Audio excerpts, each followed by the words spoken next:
Today I'm making pie. If you've got the cookbook and you've looked at the hand pie recipe, you'll see that it just calls for, 2 sheets of pie dough? It doesn't actually have a pie dough recipe. So that's what this video is going to be. Plus, because on here it says pie of the week, and there is no pie of the week on the book, I'll make an apple filling to go in it. Just because, what are you going to do with pie dough without a filling? So, let's get started. You're going to start with 2.5 cups of flour. I'm measuring it with a 1/2 cup because I don't like washing dishes. Then you're going to put in 1/2 teaspoon of salt. So, then you're going to mix the flour and the salt together. Now, I'm making this pie dough dairy-free simply because I felt like it today. I use Country Crock when I'm doing dairy-free pie dough and butter when I'm not. They work pretty much the same. The Country Crock is a little bit softer. Most stick margarines will work. They just need a slightly longer chill time than the butter. And they don't take as long to roll out later because they're softer. Take your knife, throw it in there. Big chunks like that. I will not lick this because it does not taste like butter. I will totally lick the butter wrappers though. You need 2 sticks if I didn't make that clear by holding up 2 sticks.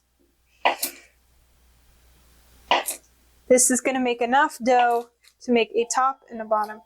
Now I'm going to do this by hand because I'm doing it Dungeons and Dragons style or fantasy style, whatever you want to call it, or really old-fashioned before they had mixers. But if you want to use the beater on your mixer, go ahead. Just do it on a slow setting. For me, I'm going to coat these things in flours and pick them up and pinch them apart like this. And I'm just going to keep doing that until it goes from this to like pea-sized niblets. And just stick your fingers in there and kind of knead it all together. If you're using salted butter, you can probably cut the salt down or even leave it out entirely if you want.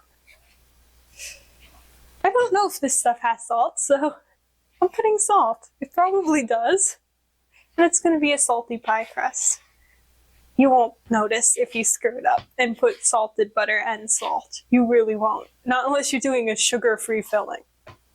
So this is going to be what it looks like. It's going to be clumpy and dryish like this. Then I'm going to go get some cold water out of the fridge that I should have gotten before I got my hands all filthy. Oh well. And you're going to put about a tablespoon. And you're going to keep going. And you're going to keep adding a tablespoon each time until you have a ball of dough. With butter, I could take a couple tablespoons. With this, it's softer, so it usually takes less. And I'm throwing dough on the floor. Like I said, if you want to do this in the mixer, it's easier. I just like sticking my hands in the dough. It also makes a lot less of a mess in the mixer. It's a little bit more. Clearly, I'll have to clean the handle of this when I'm done. Oh, my hands. Look at my hands. What was I thinking? Pull the dough off my hands and put it in the ball. It looks worse than it is. My hands look much worse than they actually are. It comes off pretty easily. The little bit that doesn't washes off pretty easily. Okay. So there's the ball of dough. I'm going to rinse my hands and then I'm going to put it in plastic wrap. Now you're going to take some plastic wrap. Disagreeable plastic wrap. I hate this plastic wrap. I'm never buying it again. There we go. And pull. There we go. Hey, stay. Then you're going to take this and go. But now it's stuck to the bowl. There we go. Squish. And wrap it. It's all wrapped. Now this is going to go in the fridge. For me, I'm putting it overnight because I'm doing this lightly. I don't think we can call it afternoon anymore. It's almost night. I'm doing it at like 6 or something. So this goes in the fridge for at least 4 hours. In my case, like I said, I'm putting it overnight, and tomorrow morning I'm going to make apple pie. Well, tomorrow I'm going to make apple pie. We'll see about the morning part. Catch up with you when I make the filling. It's the next day and it's time to make the filling. So I'm going to start by putting all of the dry ingredients plus the vinegar in the bowl. Then I'm going to cut the apples and throw them in there. If you want to do the apples first, you're going to let them soak in some water with a tablespoon of lemon juice to keep them from browning. For whatever reason you want to do them in the other order. So you're going to start with a cup of sugar, which is a lot, 2 tablespoons of flour, a half tablespoon of cinnamon, and a 1/4 teaspoon of salt. I'm just going to mix it with the spoon here. Oh, that smells good. So it's going to look something like this. You're going to need a wooden spatula for mixing. So I'm going to put that there. I'm going to make this with some slightly bruised Macintosh apples that I just picked last week. Not obviously in my backyard. I went upstate to an orchard and picked them. You could also use Granny Smith apples. Those work pretty well. Cortlands are alright. And I have not made this with many other types of apples. I'm just going to quickly slice these up. They're already washed. If you don't want the skins, go ahead and peel them. I leave the skins on. I'm too lazy to peel them. And they don't make that big of a difference for me to feel like it's worth doing. I'm just going to toss it straight into the sugar mix. A good reason to take the skins off is if you're not using organic apples and you don't know what the heck they put on the outsides, because they wax them and has put some bizarre stuff on the outside of apples, then go ahead. But these are not waxed. Like I said, I picked them myself, so they're obviously not waxed for shipping. Hence the bruising. See, bruised spot. That's got to come off. Enough. The rest of the apple is totally fine. There's just one little bruise there. Didn't say it already, I'm using 5 apples. And the amount of apples you use is going to depend on the size. These are, normal hand-sized apples. So you want 5. But if you were, for instance, using this size apple, you would probably only need 4. So that. And then I'm going to put in a tablespoon of vinegar.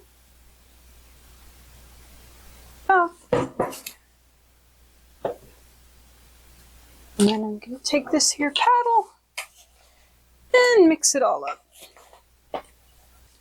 And that's what your filling's going to look like. Less colorful if you took the skins off. Just going to clean this up and get ready to roll out the dough. Before I start on the dough, I'm actually going to preheat the oven to 350.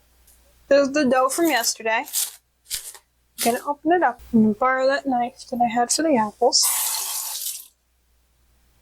And I'm just going to cut it in half because I forgot to split it into 2 pieces yesterday. You don't have to split it the day of. You can split it now, you can split it before. It doesn't matter. The oven is noisy today. Okay, so you're going to put half of it back in the fridge. The other half, this is going to be the bottom dough. You're going to put it in the center of a piece of wax or parchment paper. This is waxed. And squish, squish, squish. If this is butter, good luck. It's much harder. Now you're going to take the rolling pin and we're going to roll it out into dough, into a circle, into dough. into a pie crust circle. I have my pie crust over there next to my filling. Yes. No, I'm rolling my pie crust. I have my pie pan over there next to my filling. It's a 9-inch, I believe. I know it's slightly... The perfect size is just the size of the wax paper, the short way, for me.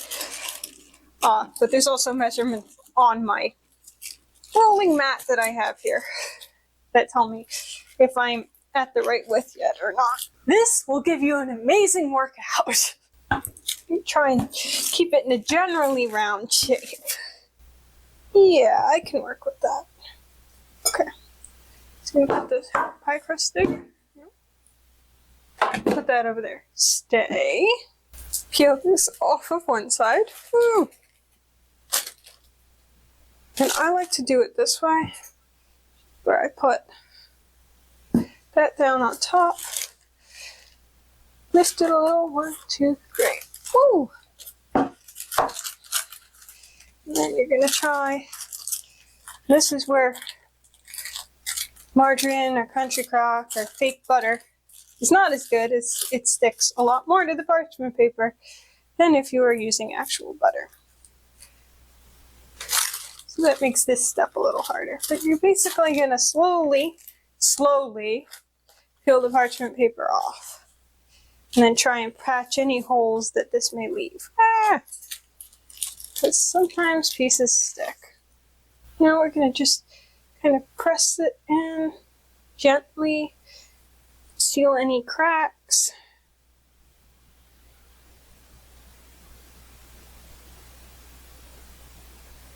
Hold it up to the edge.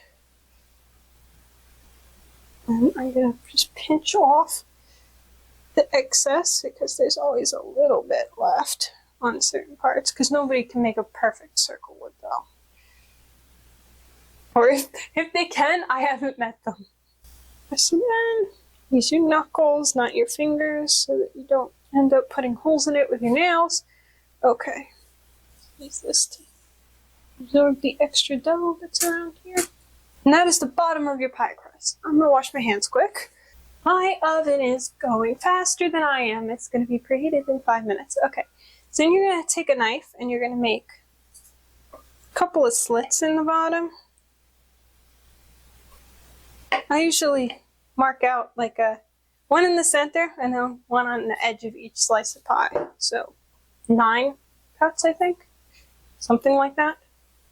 I'm not doing the math. It looks like this, if you can kind of see it. Okay, now I'm gonna mix this again, and now it's all syrupy because it's been sitting. And it's had a chance to turn into syrup. This looks lovely. So, see? Oven's preheated. Faster than I am. I'm going to put all of the appley yumminess into the pie crust. In. No escaping. In. Now, going to smooth these apples into the pie.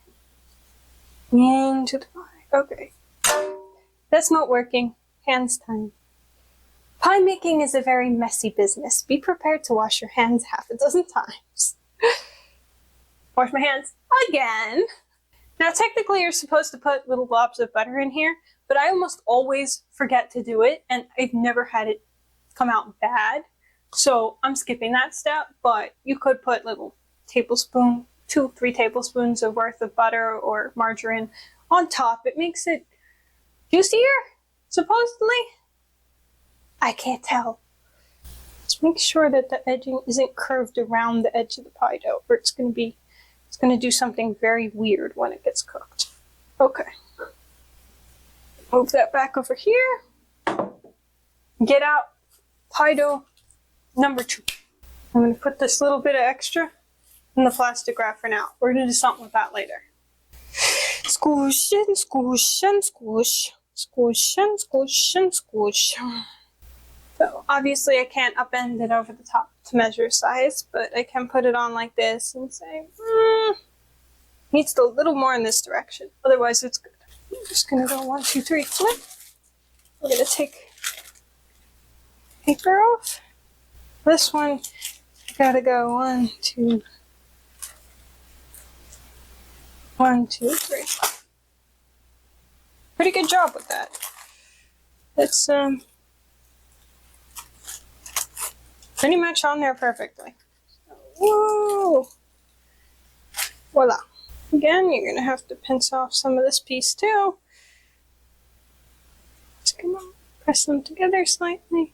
This is the first apple pie of the season, so I'm a little out of practice. I haven't made a pie since the strawberry rhubarb one back in May, June. But obviously wasn't a video. I was just making pie. But if you'd like to see that one, let me know. I will make that next June. If people want to see it. Alrighty, so now I'm going to take the knife. I'm going to go cut, cut, cut, cut, cut, cut, cut, cut, and cut. And just like make a little design with your knife, a little bit of holes. Now you can just pinch with your fingers, but if you want that fancy edging that you see on all the pies in the store, you can actually take the back of a fork and go press, press, press. This step is optional. As long as it's pressed closed good and it's not going to leak out the side, you don't need to do it. So you can just like press in with your thumb like this, and that'll give you this ribbed effect like you see on homemade pies, or you can go with the fork, and this is what you're going to see on those ones that are store-bought. Now we want to cover the edges so that they don't brown too fast. So I'm just going to take a piece of tin foil. I'm going to fold it in half. Then you're going to fold it in half again. Go like that. Measure. Ooh. Grab your kitchen scissors. I'm just going to take out like that much. You just want to make sure the center cooks, but the edges don't brown too quickly. That should get me squishy. See? Fold, fold, fold. And you want to do this very loosely, because I have learned the hard way that if you fold too tightly, you'll be taking the crust off of your pie when you try to get it back off later. I actually have a pie rack, or rather my mom has a pie sheet pan that she puts underneath. I can't find it, so we're going to use this. Pie is going to go on a sheet tray so that when it inadvertently bubbles over and leaks filling everywhere, it doesn't get on the bottom of the oven and make a huge mess and stink for weeks.